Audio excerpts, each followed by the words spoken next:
আজকের ক্লাসে আমরা শিখবো কিভাবে আমরা নেগেটিভ ফিলিং নিয়ে বা নেতিবাচক যে আবেগগুলো আছে আমাদের মধ্যে সেগুলো নিয়েও ইংরেজিতে খুবই সহজে কথা বলতে পারি। সো খুব ইজি একটা সেন্টেন্স দিয়ে শুরু করি। মনে করেন যে আপনার একটু পরে ডাক্তারের কাছে যেতে হবে এবং ডাক্তারের কাছে যাওয়া নিয়ে আপনি অনেক বেশি নার্ভাস, অনেক বেশি ভয় লাগছে আপনার। ডাক্তারের কাছে যেতে কিন্তু আমাদের সবারই অনেক বেশি ভয় লাগে। সো এই সেন্টেন্সটা আপনি কিভাবে ইংলিশে বলতে পারেন? খুবই সহজ। I have to go see the doctor today. I am dash. I have to go see the doctor today. I am nervous. I am anxious. I am frightened. I am tensed. সবগুলোরই অর্থ হলো যে আজকে আমার doctor সাহেবের সাথে দেখা করতে যেতে হবে এবং এটা নিয়ে আমি অনেক বেশি চিন্তিত বা আমার মধ্যে অনেক বেশি ভয় কাজ করছে বা আমি অনেক নার্ভাস ফিল করছি। তো যখনই এই ধরনের সিচুয়েশন হবে সেখানে কিন্তু আপনি নার্ভাস, টেন্স, অ্যাংশিয়াস, ফ্রাইটেন্ড এই ধরনের শব্দগুলো খুবই সহজে ব্যবহার করতে পারবেন। আরেকটা খুবই কমন সিচুয়েশনে কিন্তু আমরা অনেক সময় খুব স্ট্রেসড ফিল করি, মনে হয় যে মনে হয় সবকিছু দুনিয়ার দাঁড়িয়ে সব ভেঙে পড়ছে। কি সেই সিচুয়েশনটা? মনে করেন যে হয়তোবা আপনার বিয়ে হচ্ছে এবং বিয়ের আগে আগে যে ওয়েডিং শপিং থাকে, এই ওয়েডিং শপিংটা নিয়ে কিন্তু সবাই অনেক বেশি স্ট্রেস থাকে, অনেক বেশি চিন্তিত থাকে। কিভাবে বলতে পারেন? This wedding shopping is making me so dash. This wedding shopping is making me so stressed, অথবা সো অ্যাংশিয়াস, অথবা সো নার্ভাস। সবগুলোর অর্থ হলো যে এই যে ওয়েডিং শপিং আমরা করছি এটা নিয়ে আমি অনেক বেশি নার্ভাস বা অনেক বেশি স্ট্রেসড বা অনেক বেশি অ্যাংশিয়াস। এরপরে মনে করেন আপনারা অনেকেই হয়তো বা খুবই বেশি স্পাইডার্স ভয় পান বা মাকড়সা ভয় পান, রাইট? সো এটা নিয়েও কিন্তু আপনি খুবই সহজে ইংলিশে কথা বলতে পারবেন। কিভাবে? I am absolutely dash of spider's. I am absolutely terrified of spider's. এর মানে হলো যে মাকড়সাকে আমি অনেক বেশি ভয় পাই।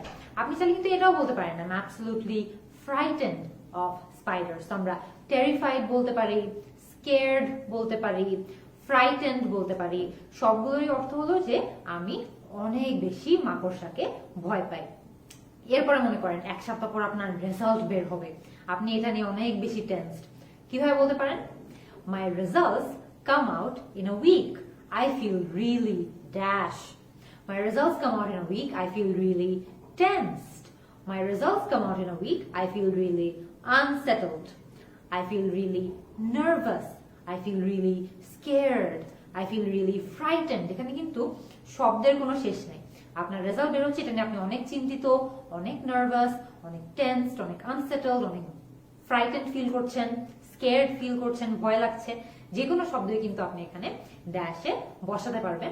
আপনার পুরো বাক্যের স্ট্রাকচারটা কিন্তু সেম থাকবে, কিন্তু আপনি শব্দ আপনার মতো পাল্টে নিতে পারবেন। এরপরে মনে করেন আপনার ফ্রেন্ড হয়তো বা একটা চাকরি হারিয়ে ফেলেছে, মেবি সে তার জব হারিয়ে ফেলেছে। সে নিশ্চয়ই এটা নিয়ে অনেক বেশি ডিপ্রেস বা অনেক বেশি ডিস্ট্রেসড থাকবে, তাই না? এটাও কিন্তু ইংরেজিতে আপনি বলতে পারেন। কিভাবে? Ever since she lost her job she has been quite dash. Ever since she lost her job, she has been quite distressed, disturbed, troubled, miserable. সবগুলোরই অর্থ হলো যে চাকরি হারানোর পর থেকেই সে অনেক বেশি ডিপ্রেস ফিল করছে বা অনেক বেশি খারাপ ফিল করছে। সো এটাও কিন্তু একটা নেগেটিভ ইমোশন। এরপরে মনে করেন যে আপনার 1 ঘন্টা পরে ইন্টারভিউ এবং ইন্টারভিউটা নিয়ে আপনি অনেক বেশি নার্ভাস, আপনার অনেক বেশি ভয় লাগছে। আপনি কি বলতে পারেন? My interview is in an hour. I feel so dash. I feel so frightened. I feel so fidgety. Fidgety মানে কি? এই যে মনে করেন হাত নিয়ে আমরা একটু এরকম করছি বা অনেক পা নাড়াচ্ছি, এই ধরনের সিচুয়েশন গুলোকে কিন্তু ফিজেটি বলে। So my interview is in an hour. I feel so frightened. I feel so fidgety. I feel so nervous. I feel so scared. সবগুলোই কিন্তু আপনি এখানে বসাতে পারবেন বাক্যের, বাকি সবকিছু কিন্তু সেম থাকছে। এরপরে অনেক সময় হয় না যে আমরা হয়তো বা অনেক দেরি করে বাসায় ফিরছি বা অনেকক্ষণ ধরে বাসায় ফিরছি না, আমাদের মারা আমাদেরকে নিয়ে অনেক বেশি ভয় পায়, অনেক বেশি আনইজি হয়ে পড়ে। এটাও কিন্তু আপনি খুবই সহজে ইংলিশে বলতে পারবেন। কিভাবে? When her daughter didn't return for hours, the mother felt dash. The mother felt restless. The mother felt uneasy. সবগুলোরই অর্থ হলো যে যখন মাটা দেখলো যে তার মেয়ে অনেকক্ষণ ধরে বাসায় ফিরছে না, সে অনেক রেস্টলেস হয়ে পড়লো, সে অনেক আনইজি হয়ে পড়লো, মানে তার অনেক বেশি ভয় লাগছিল বা অনেক বেশি ভয় লাগছিল তার মেয়ের জন্য যে অনেক লেটে ফিরছিল। এরপরে মনে করেন যে কোনো একটা ঘটনা ঘটলো এবং সেই ঘটনাটা নিয়ে আমাদের বাবা আমাদের উপর অনেক বেশি রাগ করেছে। এটা কিভাবে আপনি ইংলিশে বলতে পারেন? My father was dash at me about the incident. My father was angry at me about the incident. My father was furious at me about the incident. My father was livid at me about the incident, annoyed at me about the incident.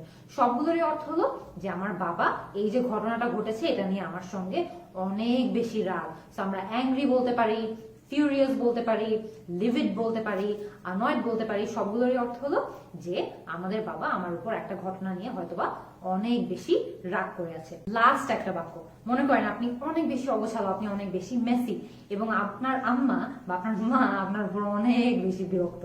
এই সেন্টেন্সটাও কিন্তু খুবই সহজে ইংলিশে বলা যায়। কিভাবে? My mother has given up on my messy nature.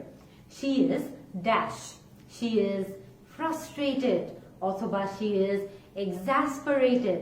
সবগুলোরই অর্থ হলো যে আমার মা আমার এই অগোছালো অভ্যাসের উপর অনেক বেশি বিরক্ত। she has given up on me মানে সে জাস্ট হাল ছেড়ে দিয়েছে, সে বুঝে গিয়েছে যে আমাকে দিয়ে আর হবে না। আমরা exasperated বলতে পারি, frustrated বলতে পারি, অর্থ কিন্তু সেমই থাকছে এবং বাক্যের পুরো স্ট্রাকচারটাও কিন্তু সেমই থাকছে। আজকে কিন্তু অনেকগুলো বাক্যের মাধ্যমে আমরা শিখলাম যে এই যে কমন কিছু নেগেটিভ ফিলিংস আছে বা নেতিবাচক যে আবেগগুলো আছে সেগুলো কিভাবে আমরা ইংলিশে বলতে পারি বা সেগুলো নিয়েও কিভাবে আমরা ইংরেজিতে কথা বলতে পারি। এর বাইরেও কিন্তু আরো অনেক ধরনের ইংলিশ ওয়ার্ডস আছে, শব্দ আছে, বাক্য আছে যেগুলো ইউজ করে বা ব্যবহার করে আমরা কিন্তু নেতিবাচক যে আবেগগুলো আছে সেগুলো নিয়ে কথা বলতে পারি বা সেগুলোর বর্ণনা দিতে পারি। আমাকে কমেন্ট সেকশনে জানাবেন যে এই ধরনের আর কি কি নেগেটিভ ইংলিশ শব্দ বা নেগেটিভ ইংলিশ সেন্টেন্সেস আপনাদের জানা আছে। আমি কিন্তু আপনাদের সবার অ্যান্সার অপেক্ষায় থাকবো। See you in the next class.